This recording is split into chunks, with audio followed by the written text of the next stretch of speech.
all things thyroid coming right at you. And in order to talk about the thyroid, you gotta mention metabolism, because it is literally the key element. It is kind of the master regulator. It's the governor. It's the CEO, if you will, of your metabolism. And if your metabolism is not where you'd like it to be, you may be not burning enough calories. You may be a little bit cold, have cold intolerance. You may, maybe it's overactive. Maybe you're real hot and sweaty all the time. Maybe you're a little too active. You're having heart palpitations.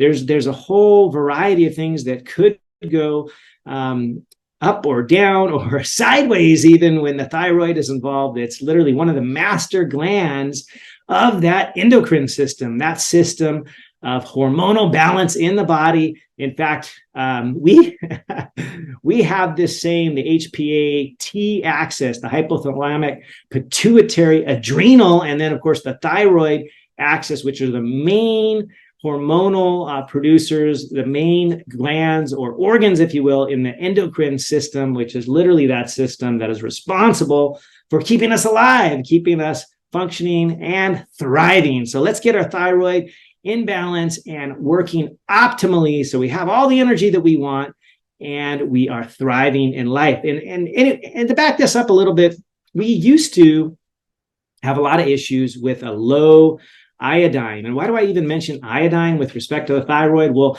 iodine is an essential trace element that we absolutely 100% need. And if we don't have it, we can have significant issues. Maybe you've heard of the term cretin.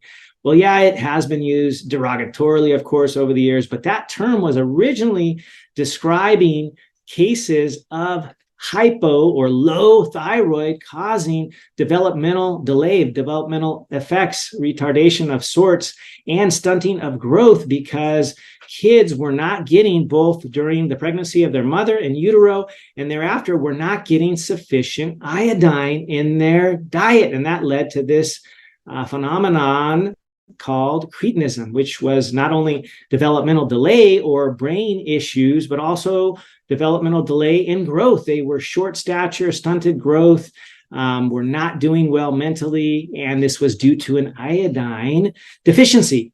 And this was actually pretty common a couple hundred years ago. Even 100 years ago, it was still pretty common. In fact, right about, I think, 1924, they started doing this thing where they were putting iodide in salt. And if you're watching me over on YouTube, I got a thing of that Morton iodized salt with the blue color, you know, the gal with the umbrella, Morton iodized salt.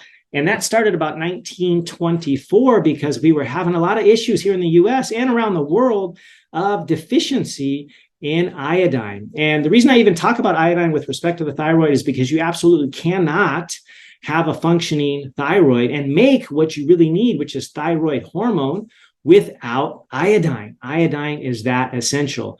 And its primary role is actually with the thyroid gland, making this thyroid hormone. It has a couple other small roles in both helping to prevent what's called fibrocystic breast illness, which may be a precursor to breast cancer, and a couple other things that are pretty, I would say, important, but less so than the need for iodine in the thyroid, because without iodine, you basically will develop this giant swelling in your anterior neck. You have heard of goiters, right? We're going to talk about what a goiter is, what a goitrogen is.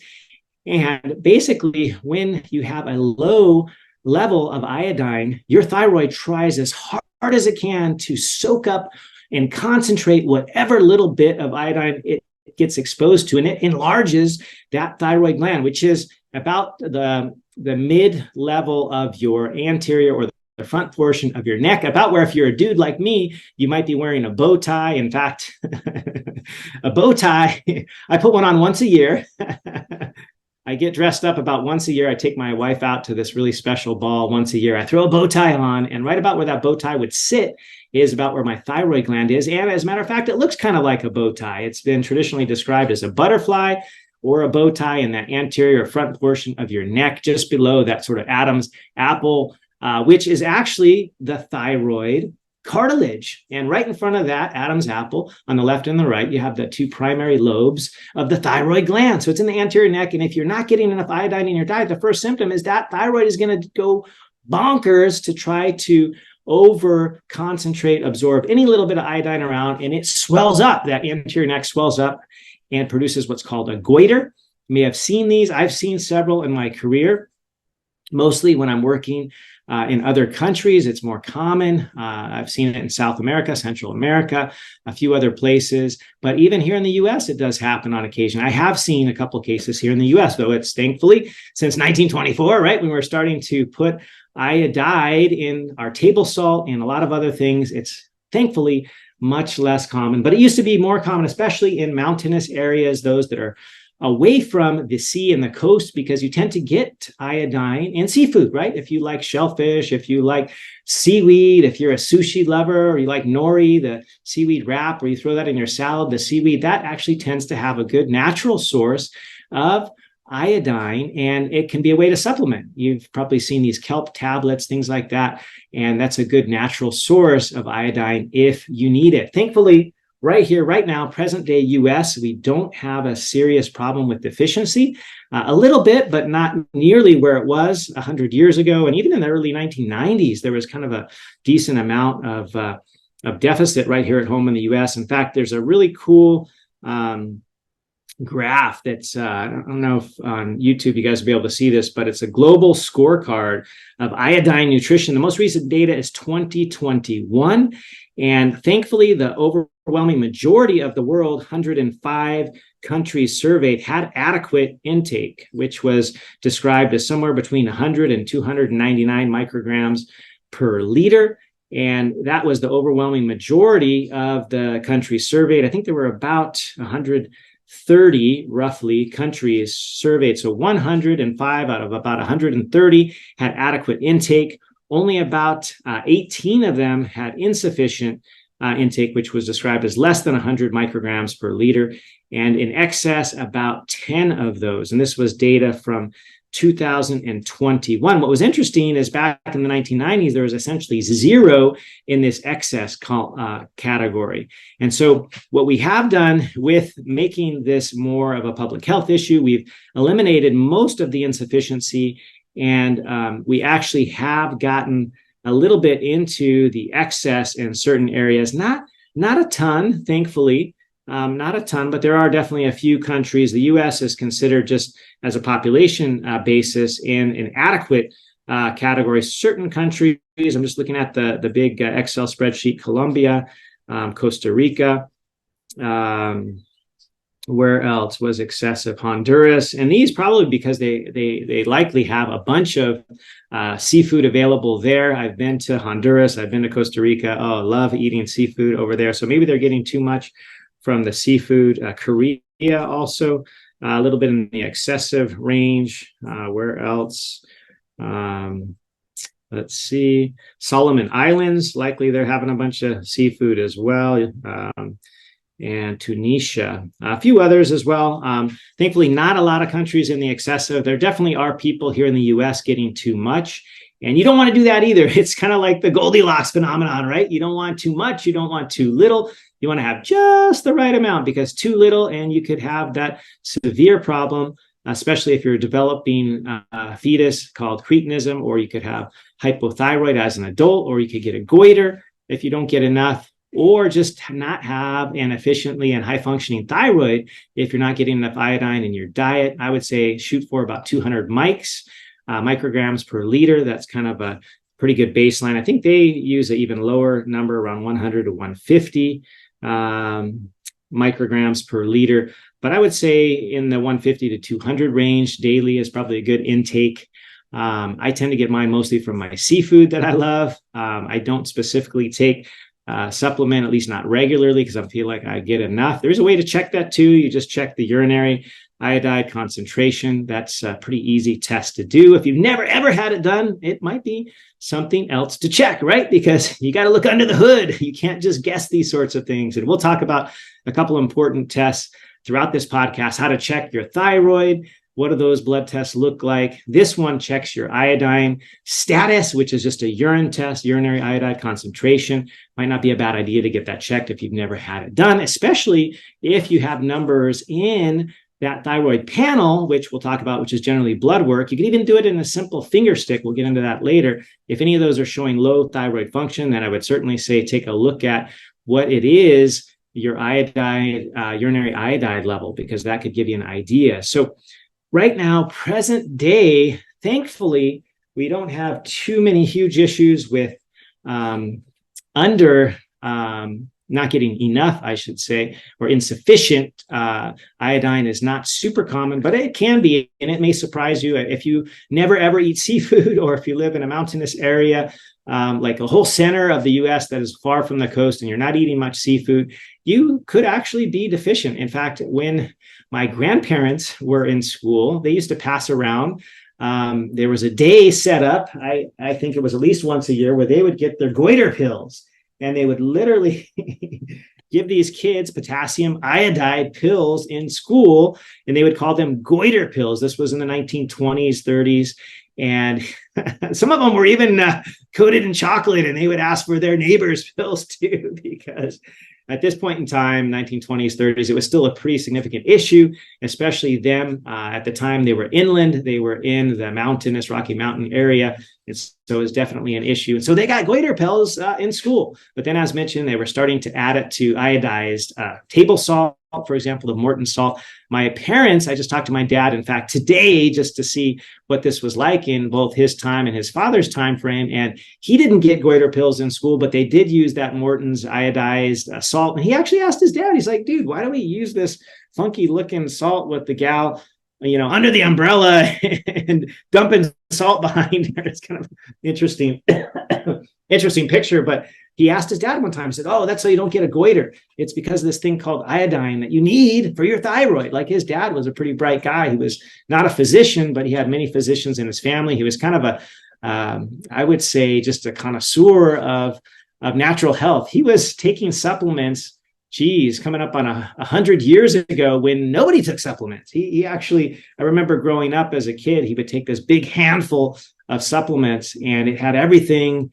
that you could imagine, from, the simple things like vitamin C. And he even knew about having natural vitamin C if he could get it. He actually took brewer's yeast.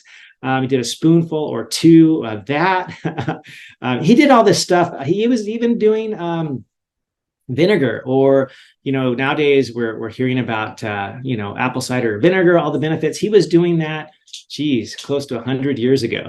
He died a few years back at I think about 95, and he was super healthy. I've shared a story a little bit before. He did have type 1 diabetes, so it may be a little bit of a familial thing there. He had it almost his entire life, at least his entire adult life. He got it as a young adult.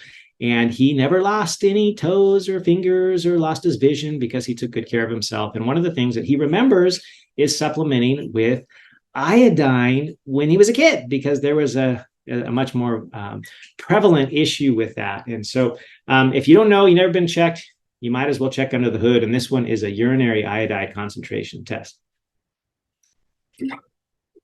All right. So one thing that's of interest there is, like I mentioned, it's sort of a Goldilocks thing, right? You don't want to get too much. You don't want to get too little, right? Too little, you can get a goiter, you can get a low functioning thyroid. Too much, and it can actually shut down the production of thyroid hormone. Too much is not good either. In fact, I do keep, it's kind of a funny side note, as a board certified, ER kind of emergency trained physician, I keep a bottle of potassium iodide tablets in my first aid kit, because if there was ever a meltdown, a nuclear disaster like what happened in Chernobyl in Russia a few years back, one of the first things you want to reach for is those potassium iodide tablets, because the thyroid will preferentially suck those up, and it will basically overwhelm itself with the potassium iodide so that it will not soak up a bunch of radiation, because the thyroid is extremely sensitive to radiation, extremely sensitive. And so if there were ever any radiation issue, I know growing up, I lived not too far from one of these nuclear power plants. And so if that thing ever went down, I mean, we all sort of stashed our potassium iodide tablets because of that. simple fact that the thyroid is very sensitive to radiation. In fact, any that have had thyroid cancer, like my stepmother, she was treated with radiation. Later, she needed a surgery as well, but she basically initially got radiation because the thyroid sucks that up like nobody's business. And her cancer was largely treated that way. So the good news too is if you did ever get thyroid cancer, it's very readily treatable and almost always curable. It is probably the highest success rate cancer of almost any that are out there. So if you had to pick, it's one that is very easily treated. But going back to this issue of Goldilocks, right? Too much or too little iodine in your diet, I would say, thankfully, right now, if you just had to pick a number, I would say the majority of us, maybe I'm just kind of guessing here, 80+% of us have sufficient iodine in our diets, and we wouldn't necessarily be low, but you may be surprised, especially, like I said, if you never eat any seafood or you don't like any of those things, shellfish or seaweed, nori, any of these kinds of things, you may check your levels because you never know unless you actually look. You got to look under the hood. So iodine is essential. It is literally the most important feature in manufacturing thyroid hormone. In fact, a thyroid hormone that is initially produced in the thyroid gland is called T4, thyroxine, T4. And it has a little 4 next to it because there are four iodine molecules there in that thyroid hormone. There's 4 of them. And then as it becomes active in the body, there's an iodinase enzyme, deiodinase, which clips off one of those iodines, turns it into T3, which is the active form. And that is what does all the beautiful stuff to keep your metabolism cranked up, working well, efficiently, burning those calories, fat burn essential. The thyroid is critical. And so let's just talk a little bit about that, how the thyroid governs metabolism. What is this whole cycle like? Well, just like anything, our brain is sort of the beginning of this cycle. The brain is the true master of our hormonal system, and it is in charge. The brain is the ultimate sort of CEO, if you will. It has an area responsible for metabolism, for sort of doing what you might call the thermostat or the set point of your body, and that's in an area called the hypothalamus. And this is also involved in temperature regulation, salt regulation, basically all these processes that keep us alive. Hydration also in that hypothalamus, very important center of the brain. It's kind of that sort of the base of the brain where it is the stuff that keeps us vital, keeps us living, keeps us alive. And the hypothalamus itself, when it gets a signal that the thyroid hormone is dipping in the body, it says, hey, we got to send some thyrotropin releasing hormone over there to the pituitary. We got to get this thyrotropin going. And thyrotropin, another word for that is TSH. And so this signal, a low thyroid sensed in the body, sends a hormone called TRH, thyrotropin releasing hormone, from the hypothalamus, this master area of the brain, to the pituitary, which is kind of probably one of the most important glands, if you will, in the entire hormonal or endocrine system. It sends a signal over there. And if there's low thyroid hormone levels, this TRH says, hey, pituitary, crank up some thyrotropin. Another word for that is TSH, or thyroid stimulating hormone. And so the pituitary dumps some thyroid stimulating hormone into the blood. That TSH circulates. Some of it gets over there right away to the thyroid gland and says, hey, let's crank out some thyroxine, or T4 and T3, which is the triiodothyronine, the active form. Most of it gets released, however, in the T4 or the inactive form, and then in the body in a couple of places, including the thyroid, including the liver, and a newly discovered area that probably does at least 20% of this conversion from the inactive T4 into the activated T3 is actually, believe it or not, in the gut, at the level of the gut. So gut health is actually really, really important to thyroid health. Many of you know this from other things we've talked about, because getting our hormones in check, a lot of it involves getting our gut healthy. And one of the reasons is because right there in the gut, believe it or not, those little guys, gals, those bacteria primarily can actually make this conversion. They have the enzyme to be able to take the T4, the inactive form of thyroid hormone or thyroxine. They can convert that into the active form T3 so that your body can use it. It happens there at the level of the gut with those gut bacteria that are helping us. Those are the good ones that we want. And so getting our gut healthy will help with thyroid health. So that's kind of the big picture, how this process works. It is super important because it not only involves the brain, right, starting with the hypothalamus, and also the pituitary hanging from the base of the brain there, but then going straight to that thyroid gland, telling it, hey, we got to get this thyroid hormone cranked up. And to do that, we need the iodine, sufficient amounts of iodine, because you can't even make thyroid hormone without iodine. You just can't do it. And so one thing I'd like to comment on here is that the brain is critical in this process, not only for the signaling, but also, as we know, the brain can have issues with inflammation, because as we've learned, inflammation is kind of this base, this sort of root cause of almost every disease out there. At the root of it is inflammation, whether it be heart disease or cancer or diabetes, whether it be type 1 or type 2, even adiposity or having excess body fat. These are all inflammatory conditions. Liver right now, the most common liver disease in the world requiring liver transplant, is no longer alcoholic liver disease, which it used to be when I did my medical training. It is non-alcoholic fatty liver disease, NAFLD, primarily driven by inflammation. And so if you have inflammation going on in your body at the level of the liver, it's going to mess up your thyroid as well, because the liver is one of those primary places where that thyroid hormone gets activated, where it goes from the T4 to the T3.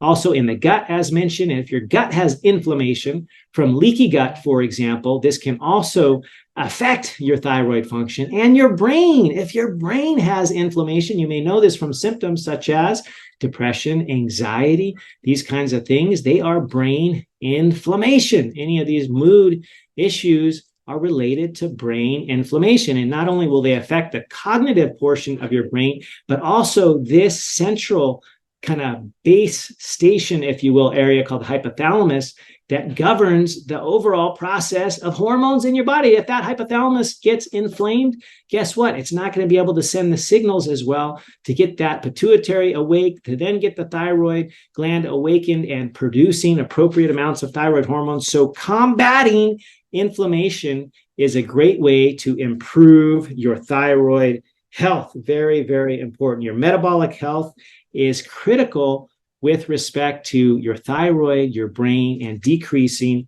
inflammation. Inflammation is one of those missing links that can literally affect almost everything in the body. And also it does affect the thyroid. Interestingly enough, we kind of alluded to this with inflammation, but if there's too much inflammation going on, one of the things that may be occurring is you may have too much stress in your system. And stress can cause the release, of course, of the primary stress hormone called cortisol, right? That comes from the adrenals. This is where we get into this HPAT axis, the hypothalamic, pituitary, adrenal, right? The A, adrenal, which produces cortisol, and then thyroid. They're all connected in this HPAT axis, this hormonal balance in the body.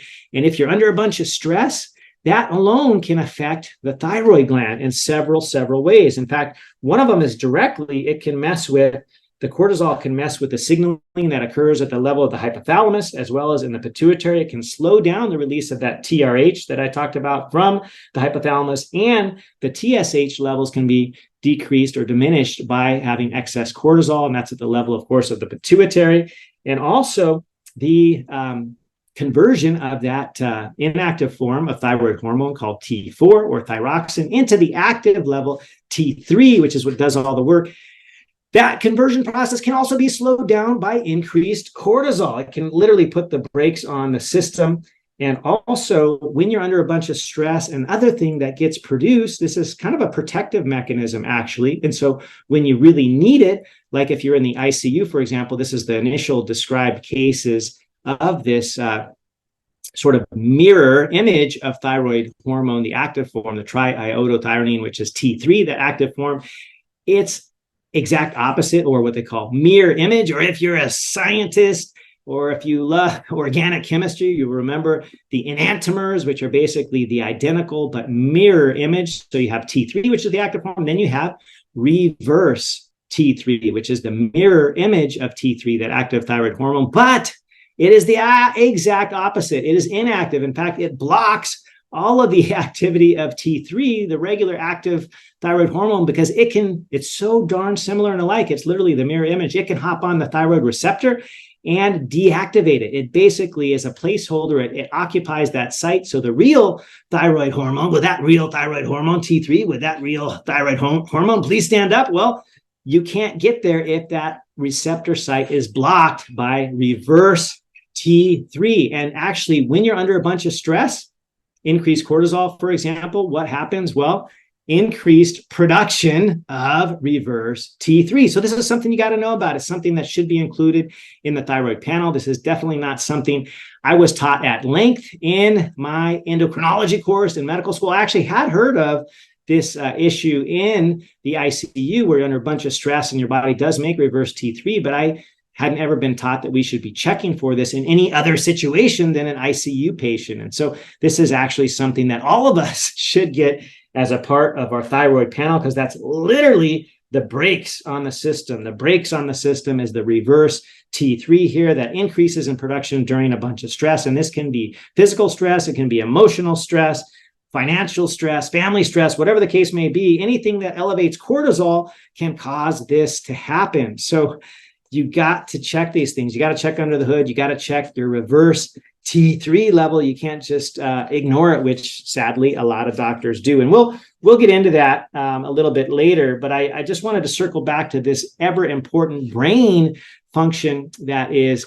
part and parcel to an optimally functioning thyroid. And we alluded to this when we talked about inflammation, because inflammation of the brain can mess with the signaling, right, from both the hypothalamus and the pituitary there. But also when working well, thyroid hormone is helping the brain, actually. In fact, you can have clearer thinking, be much more cognitively appropriate, responsive, and doing well from a cognitive point of view, mental performance-wise, if your thyroid hormone is working well. It actually contributes to brain health. So not only is it your key regulator in the metabolism, the literal CEO of your metabolism, the thyroid gland, but is also very important with executive function. That's the brain function. And so having appropriate thyroid activity, having optimized thyroid hormone, the level as well, the activity, this influences the brain's processing, its cognitive abilities, its executive function, overall learning speeds. This has been reported in very many places with respect to the performance of your brain and having appropriate levels of thyroid hormone. And don't be despaired if you're somebody who had thyroid cancer, like my stepmom, and you basically had your thyroid removed. You can still have all the benefits of a highly functioning thyroid hormone system if you get adequate replacement. And we'll talk about what that looks like here coming right up, because sadly, here's another case where a lot of physicians don't quite understand how to appropriately replace thyroid hormone. They reach for oftentimes a simple pharmaceutically derived synthetic medication. You might have heard of this one called Synthroid, and they put that out as the only available treatment for a hypothyroid or a low thyroid. And sadly, that is not the only treatment, and it may not be. In fact, I feel in my experience and in my work over the years that it is not adequate in a lot of people to simply only have Synthroid replacement. Synthroid, or which is basically thyroxine, is the other name for that. Thyroxine, which is T4, is what you're getting if you're on Synthroid. This may not be enough for you, because this is, remember, it's thyroid hormone, but it's not the activated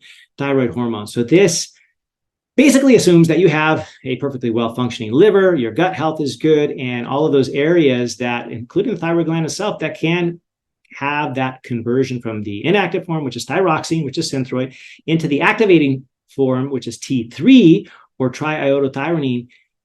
It assumes that you have a perfect conversion, or at least an adequate conversion on the peripheral level, which may not always be the case. And so you might have at any point felt symptoms, right, of fatigue. Maybe you have dry skin or dry, brittle hair. Maybe your hair is falling out. Maybe if you're extra sensitive to cold temperatures, some memory issues. Maybe if you're constipated or feeling down, depressed, weight gain or weakness. Your heart rate's a little slower than it should be.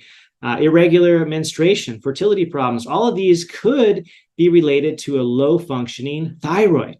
right? Potentially. And it's actually more common than you would think. And I would say one of the things to keep in mind is that the testing is often inadequate. And so let's just talk a little bit about that testing, because if you go to your doc and you say, hey, can you check my thyroid? 9 times out of 10, what they check is a TSH level. And remember, that's the level that is reflective of what's happening at the level of the, pituitary, which releases thyroid stimulating hormone.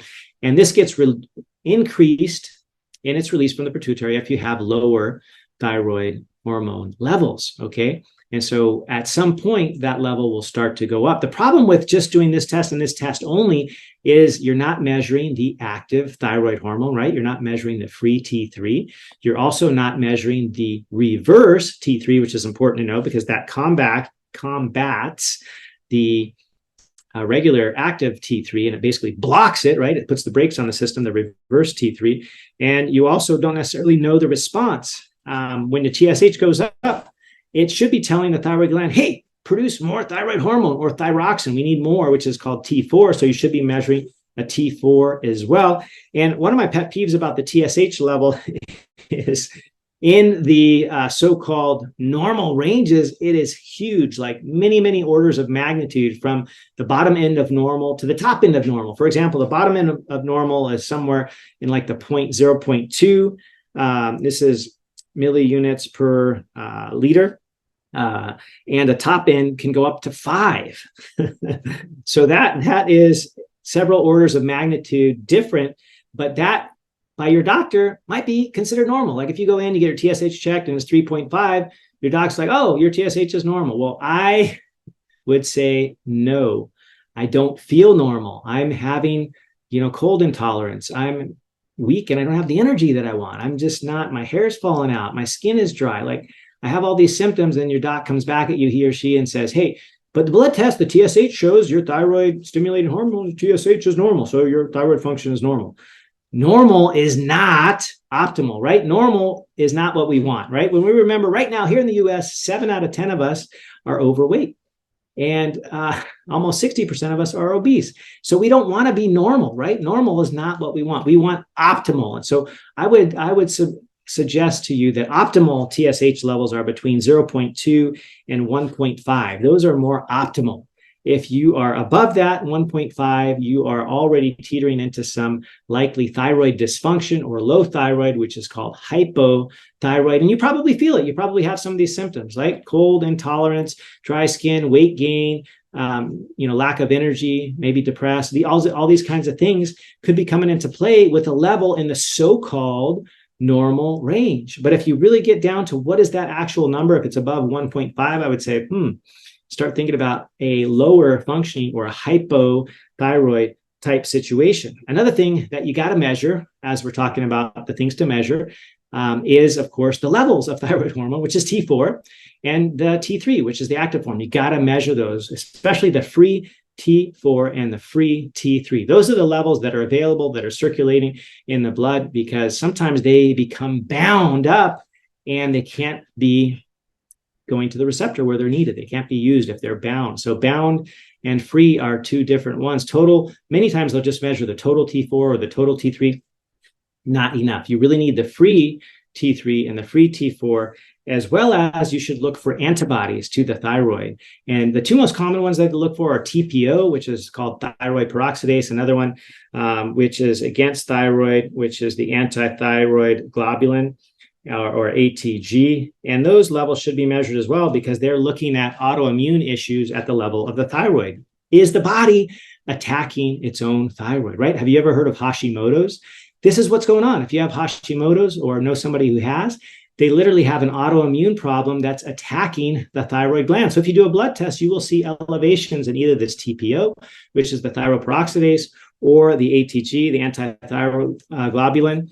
These levels will go up, and they can be a measure, and you can measure them not only once, but over time to see how the body is responding to your treatment measures. Maybe the treatment that you're starting with is just dietary change. Maybe you're decreasing the inflammatory foods in your diet. You're decreasing the grains and the flours, like my top three to avoid, right? The grains and flours, then the sugars, then the seed oils. Maybe you're reducing all of those things and you want to check your thyroid peroxidase level in about 3 months and see if that has gone down, if the inflammation is going down. This is important to know because when you have ongoing inflammation happening either from Hashimoto's or another type of thyroiditis, the itis in medicine just means inflammation, right? You've heard of appendicitis. That's basically inflammation of the appendix. Colitis, that's inflammation of the colon. So itis just means inflammation. So if you have thyroiditis going on, whether it be the autoimmune type of thyroiditis, which is most commonly Hashimoto's, that's inflammation of the thyroid gland. And if that's going on, you need to see how you can reduce that. And maybe you're going to take measures immediately for dietary change, reducing the inflammatory things that you may or may not be eating or be exposed to, and then recheck those levels. It's very important to follow. And you don't necessarily want to give yourself a bunch of iodine in a situation when you have active inflammation going on, because that could make matters worse in the short term, can activate things, and you could potentially go into a hyperthyroid state, which can be life-threatening. In fact, the other end of this, right, you have the hypo, which is the low functioning thyroid. Then the hyperthyroid is too much thyroid activity, too much thyroid hormone circulating about. And you'll have all the opposite, right? Instead of a slow heartbeat and less energy and feeling tired and groggy, you'll be all amped up and you'll have tachycardia. Your heart will be beating. You might have palpitations, feel like your heart's jumping out of chest. You'll be, instead of having cold intolerance, you'll be sweaty and hot all the time. Maybe instead of the weight gain that you might have with low thyroid, you'll be just burning through calories like crazy and losing weight. All those are potential symptoms of hyperthyroid. But to figure all this out, you got to check under the hood. My favorite question from a patient, in fact, I've gotten this from many patients over the years, is, could this be my thyroid? Well, the answer is absolutely it could be. The thyroid is that key governor of your metabolism. The thyroid is that essential.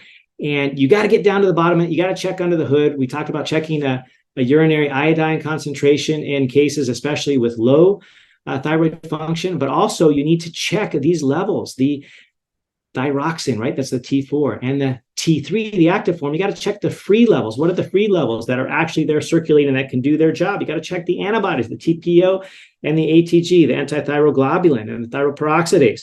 And of course, you got to check that reverse T3, because that basically negates the activity, blocks. It's a blocker, right? If you love football, it's this big central lineman that's just blocking, that's just keeping people out of the way so they don't sack the quarterback. It's literally blocking the function of thyroid hormone. That reverse T3, it's important to know that value, because if it levels are up, the circulating thyroid hormone that you have, the T3, the free T3, may not be as effective because it's getting blocked by the reverse T3. And as we talked about, this can be caused from stress.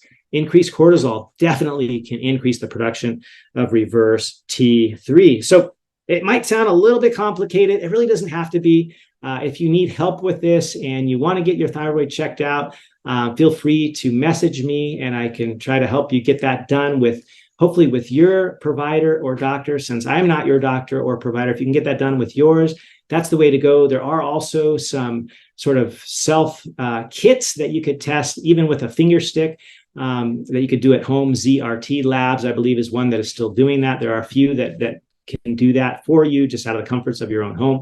So getting that checked is really, really important. And then figuring in what are the things in your life that could be affecting the thyroid. I first asked you, could it be the thyroid? Well, the answer, yes, it could be. So what could be the factors affecting your thyroid function, your thyroid production of the hormone? What could be affecting that? Well, all of the things that I love to talk about, right? The top 5 things, which I discuss in detail in my book, Preventable, are the 5 things that can affect your thyroid generally, right? The FMSGs, mnemonic that I developed, the FMSGs, the food, it's the food you eat, right? If you eat inflammatory food, that can affect the thyroid. It can affect the brain. It can affect the liver. And so you got to go to an anti-inflammatory diet. You got to limit the processed foods. And this is my favorite, of course, the movement piece, because I love to move my body. I can't sit still. And even now, while I'm talking to you, I'm standing up, I'm moving around. I'm excited getting into it because I love to move my body. There was a really cool thyroid study done a few years ago that showed the impact and it was actually surprising. The study authors were surprised at how much the thyroid function was improved with daily exercise. And they used small bouts of exercise between 10 and 30 minutes. They were having a goal of 30 minutes of exercise throughout the day, 5 days a week. And this is kind of the baseline. And what they used, guys and gals, was simple. It was your favorite, and mine too, was walking. Walking was the exercise intervention. So it wasn't anything difficult. They didn't need a gym membership. They didn't have to go sprint. It was simple walking. If they walked 30 minutes, and it could be done in intervals. You can do 10 minutes 3 times a day. In fact, that's what I encourage people to do, because sometimes it's hard to fit in a whole 30 minutes. So just do 10 after each meal, right? If you eat 3 times a day, just walk for 10 minutes after that. It's simple. It's easy. It doesn't take a lot of time. Or do a dance party in your living room with your kids or by yourself solo. It's so much fun. It's super easy. Couple of songs. You've already done 10 minutes. And so moving your body for 20 to 30 minutes, 30 ideally, 5 days a week, will increase, improve, enhance your thyroid function. It is that easy. And then, of course, FMSG, the first S is for sleep. You want to get adequate sleep. Getting adequate sleep improves your thyroid hormone. Why? Because every hormone basically is improved when you get proper sleep. They are all affected by sleep. When you don't sleep well, we know that cortisol goes up, and cortisol, as we just found out, can negatively impact your thyroid function through the production of the reverse T3, that blocker of the thyroid hormone, reverse T3, and other mechanisms as well, decreasing the conversion of T4 to the active form T3, and all those other things we just talked about. So getting your stress levels under control, super important. So that brings us to FMSG, and then the gut health, right? We talked a little bit about gut health, how as much as 20% of all the conversion from the T4, which is thyroxine, to the active form of thyroid hormone, T3, which is what does the work, up to 20% of that can happen right in your own gut. It is that important. It is that critical. In fact, I wanted to share with you, if I can find it real quick, there was a paper in 2020 in the journal Nutrients. Here we go, June 12th of 2020, entitled The Thyroid Gut Axis. How does the microbiota influence thyroid function? And what they determine is that it influenced the thyroid function a lot, quite a lot. In fact, in a couple of different ways. One, it can help you with proper absorption of the iodine, right? Because you got to absorb iodine to be able to have it in your body and then concentrate it at the level of the thyroid gland so you can actually make the hormone, to actually make thyroid hormone, right? You need to have a functioning gut to be able to absorb the iodine in the diet. Also, the conversion of T4 to T3, super, super important there. That happens at the level of the gut.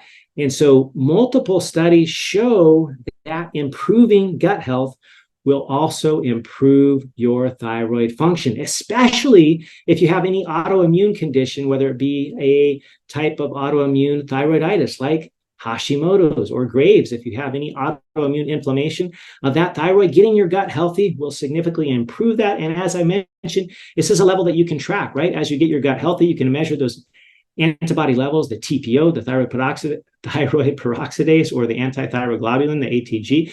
You can remeasure those every few months as you're getting your gut healthy and see if those levels of inflammation or those levels of antibodies against the thyroid are declining, because they likely will. It's so profound. It is so helpful, super important. Also, just the absorption of the other essential vitamins that you need for thyroid health happens at the level of the gut. You may have heard of selenium. Selenium is important in thyroid function. The B vitamin is super important as well.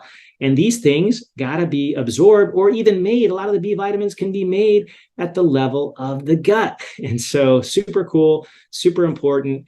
Getting the gut healthy. That's the G in my FMSGs, mnemonic. And of course, the last one is stress. We already talked about this. We talked about the cortisol, but the first S was for sleep. The second S at the end of the FMSGs mnemonic is stress. And optimizing the stress will optimize your levels of cortisol, which will improve and optimize your level of thyroid hormone. So that's kind of the skinny.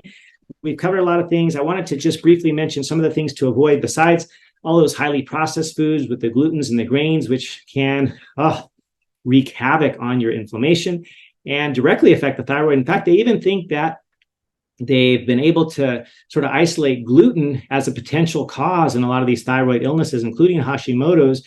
It's been shown to be Very common. I won't say directly causal. I don't know if it's not 100% certainly, but it definitely contributes to thyroid dysfunction. In many people having highly processed grains like gluten in their diet, they can affect thyroid function. I'm not saying if you have no issues with gluten that you can never have gluten again, but it's just something to think about. I personally don't eat hardly any processed grains, maybe once in a while, or maybe if I'm traveling in Europe, for example, where they have a different type of wheat over there, not the dwarf wheat that we have, but avoiding gluten in many people is helpful. Of course, avoiding any type of toxin, right? The common ones we are exposed to, like BPA, right? In plastics, try to avoid that. The phthalates can be in shampoos, conditioners, vinyl chloride, also in plastics. Of course, the pesticides, right? We hear all about these, like glyphosate, for example.